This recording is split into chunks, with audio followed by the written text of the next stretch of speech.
So I checked out the Ring Minds glucose monitor to see if it really works, and here's my honest review.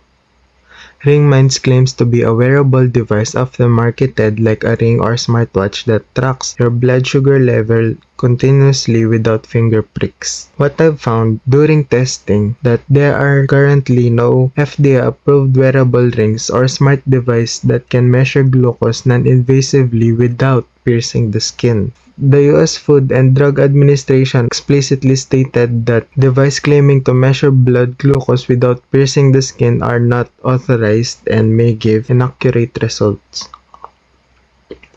Videos talking about the Ring Mind glucose monitor often come from unverified reviews or not medical professionals, and no clinical test result or published accuracy data exists for this specific product.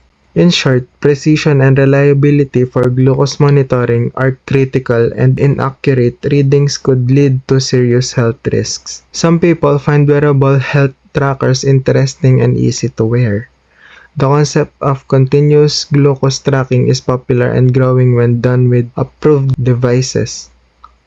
The problem is, Ring Minds and similar wearable glucose rings are not FDA authorized to measure blood glucose. Reliable glucose monitoring requires approved medical devices that get blood glucose through minimally invasive sensors. Advertisements and claims may mislead people into thinking this is a medical device when it isn't. Ring Minds currently should not be used for real blood glucose monitoring because it lacks FDA approval and reliable accuracy data. If you need glucose monitoring, you always choose an FDA approved device and consult your healthcare provider.